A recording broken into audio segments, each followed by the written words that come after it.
বন্ধুরা কেমন আছো? নিশ্চয় ভালো আছো। আমার চ্যানেলটি সাবস্ক্রাইব করে বেশি বেশি লাইক দিয়ে আমার সাথেই থাকো। মানুষের মনের কথা যেমন তার চোখে ভেসে ওঠে, ঠিক তেমনই আমার ভালো লাগা আর দুষ্টুমির বহিঃপ্রকাশ ঘটে ঠোঁটে। দেবকে আরও একটু জ্বালা ধরাতে ঠোঁট দুটো একটু বাঁকা করে দাঁত দিয়ে কামড়ে ধরে বললাম, পোড়া ঠোঁট দুটোকে কি করে বলো তো? সমস্ত অনুভূতিগুলি একত্র করে দেব আবেগ দিয়ে বলে উঠল, আমাকে দিয়ে দিন। ওর মুখে এমন কথা শুনে আমি অবাক নয়নে তাকিয়ে থাকলাম দেবের দিকে। এ কি বলছো? ও যেন সব কিছু ভুলে গেল, আমি ওর বৌদি সে কথাও ভুলে গেল। হঠাৎ আমার একটি হাত ধরে বলল, ওটা আমার জন্য, ওর মর্ম কেউ বুঝবে না, ওটা আমাকে দেন প্লিজ। ওর এই পাগলামিতে কিছুটা অপ্রস্তুত হয়ে পড়লাম আমি, কিন্তু ওর স্পর্শে কেমন যেন আলাদা জাদু আছে। ওর কথা অবিশ্বাস করতে পারলাম না আমি। আমার মধ্যে যেন কেমন একটা অনুভূতির সৃষ্টি হলো। ওর স্পর্শে আমি যেন সব কিছু হারিয়ে ফেললাম। হাতটি ছাড়িয়ে নিতে ভুলে গেলাম। হঠাৎ ও আমার হাতটি তুলে ধরে ঠোঁটে স্পর্শ করলো। একটি মিষ্টি ব্যথার স্রোত যেন বয়ে গেল আমার শরীরে। নিজেকে হারিয়ে ফেললাম মুহূর্তের জন্য। ওর স্পর্শ দিয়ে আমার কোমল হাতটি পাগলের মতো বুলিয়ে দিতে থাকলো।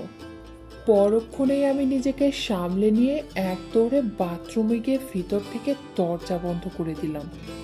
দেব বোকার মতো চেয়ে থাকলো আমার চলে যাওয়ার পথের দিকে।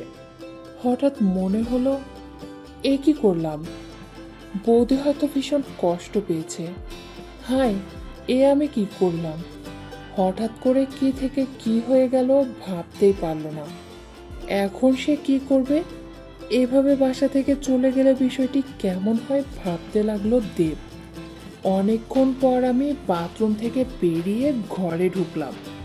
ও এবার উঠে দাঁড়িয়ে বলল, বৌদি প্লিজ রাগ করবেন না, আমি সত্যি ইচ্ছে করে এমনটি করিনি। হঠাৎ করে আমার কি যে হলো, প্লিজ বৌদি রাগ করেননি বলেন। আমি এবার নরম সুরে বললাম, কিন্তু এই কি করলে তুমি? আমার সমস্ত চেতনায় তুমি নাড়া দিলে, আমার সমস্ত ভাবনা তুমি তছনছ করে ফেললে। এখন আমি আর কিছু ভাবতে পারছি না। তুমি আমার দেহে আগুন ধরিয়ে দিলে, তুমি আর আসবে না আমার সামনে। প্লিজ তুমি এখন চলে যাও। দেব এবার লজ্জিত কণ্ঠে বলল, ঠিক আছে চলে যাচ্ছি, তবে একটিবার বলুন আপনি আমার উপর রাগ করেননি। মিনতি করেও বলল, সত্যি বলছি আমি ইচ্ছে করে আপনাকে স্পর্শ করিনি। আমি আমার স্বভাবসুলভ সেই হাসিটি ঠোঁটে টেনে এনে বললাম, ঠিক আছে রাগ করব না, তবে আর কখনো এমনটি করবে না। ও এবার আমার ঠোঁটে বাঁকানো হাসি দেখে বুঝে নিল সত্যি রাগ করিনি। তাই ঘর থেকে বেরিয়ে যাওয়ার সময় আবার হাতটি ধরে একটি চুমো দিয়ে বলল, আর কখনো এমনটি করব না বলেই দৌড়ে বেরিয়ে গেল দেব। কিন্তু ওর কানে বাজতে থাকলো পেছন থেকে ভেসে যাওয়া আমার মিষ্টি রাগের স্বরে বলা অসভ্য ধ্বনিটি। এরপর থেকে আমি নিজেকে একটু সামলে রাখার চেষ্টা করলাম। এদিকে দেখতে দেখতে আমার একটি সন্তান হলো, কিন্তু ওকে জ্বালা ধরানোর জন্য ঠোঁটে সেই বাঁকা হাসিটি ঠিকই প্রয়োগ করতে থাকি। আমার আকাঙ্ক্ষিত চেহারাটি দেখতে দেবের খুবই ভালো লাগে। ও চেষ্টায় থাকে কি করে আমাকে আবার কাছে পাবে সে।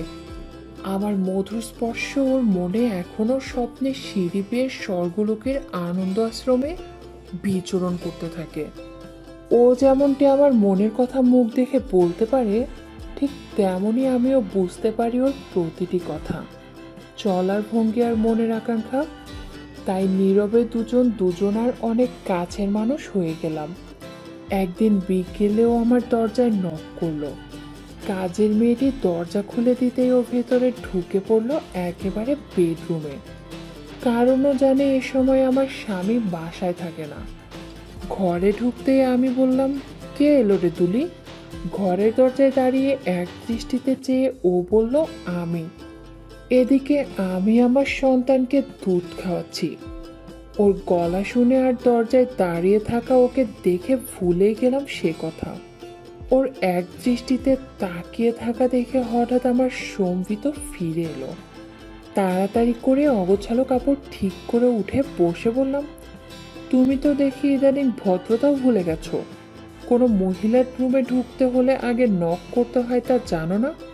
ও বলল, হ্যাঁ সব কিছু মেনার জানি। আমি বললাম, তাহলে? ও এবার মুচকে হেসে বলল, নক করে ঢুকলে কি আর এই অমূল্য দৃশ্যটি দেখতে পেতাম? আমি বললাম, তুমি না ভীষণ অসভ্য হয়ে গেছো, বৌদিকে বলে দেব। এরপর কি হতে চললো তা শুনতে চাইলে পরের পর্বে চোখ রাখো।